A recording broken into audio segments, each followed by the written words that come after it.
বাচ্চারা, তোমরা তো সবাই সাধারণভাবে যোগ করতে জানো, তাই না?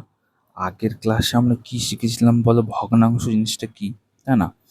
এবার ধরো আমি তোমাকে দুটো ভগ্নাংশ দিয়েছি। কি দিয়েছি?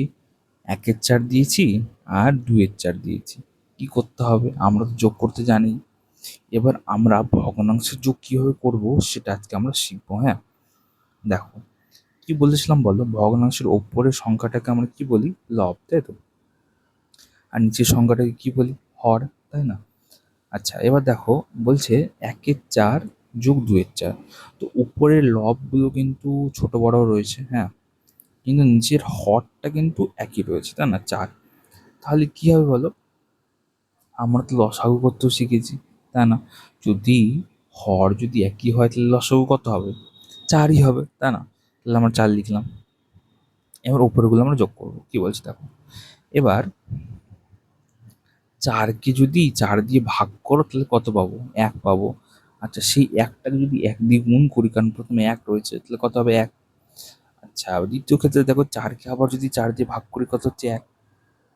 সেই একটাকে যদি 2 দিয়ে গুণ করি তাহলে কত হয়ে যাবে? 2। তাহলে কত পেয়ে যাবো আমরা? 1 যোগ 2/4। আমরা ফাইনালি কত পাবো? 3/4, তাই তো?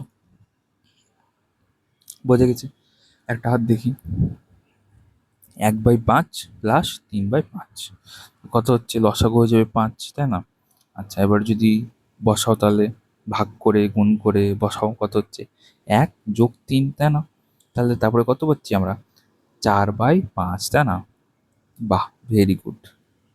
আচ্ছা, একটা জিনিস আর দেখবো, পূর্ণ সংখ্যা কি করে আমরা পাই সেটাও আমরা দেখবো। বলছি দেখো 3/4, ঠিক আছে, আর হচ্ছে 1/4, দুটোকে আমরা যোগ করবো। লসাগু করতে হয়ে গেল 4। 4কে 4 দিয়ে ভাগ করলে কত হচ্ছে? 1। 1কে 3 দিয়ে গুণ করলে কত হয়ে যাবে? 3। এই ক্ষেত্রে কি হয়ে যাবে? 4কে 4 দিয়ে ভাগ করলে 1, আর সেই 1কে 1 দিয়ে গুণ করলে হয়ে যাবে 1, তাই না? তাহলে 3 আর 1 যোগ করলে কত যাবে? 4। কত কি পেলাম তাহলে? 4/4। হ্যাঁ, সেটা কাটাকাটি করলে কত পাবো? 1 পাবো, তাই না? 1 অংশ সম্পূর্ণ পেলাম আমরা। এটা বুঝতে পেরেছো? হ্যাঁ, এখানে আমরা আরো অনেকগুলো উদাহরণ দেখবো। দেখো, যেমন ধরো 3/6, 1/6 প্লাস 1/6 সবটা যোগ করো।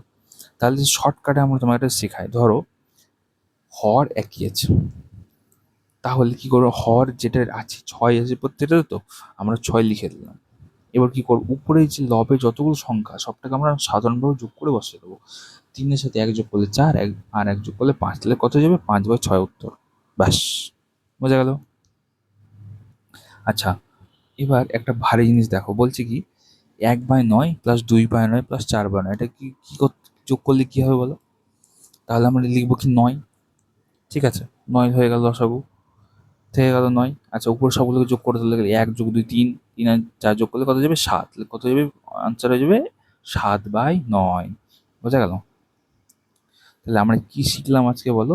বলছে হর একই রেখে প্রকৃত ভগ্নাংশের যোগ এবং যোগফল 1 বা 1-এর থেকে কম, সম্পূর্ণ বা এক অংশের ধারণা।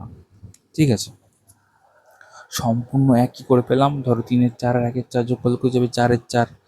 4-এর 4 মানে কি? সম্পূর্ণ একটা অংশ। তাহলে কি হয়ে গেল? আমরা পূর্ণ সংখ্যা 1 পেয়ে গেলাম, তাই না? তাহলে আজকে আমরা কি শিখলাম? ভগ্নাংশের যোগ কি রেখে? হরকে একই রেখে। ঠিক আছে, আজকে এই পর্যন্তই। পরের দিন আমরা আরো শিখবো।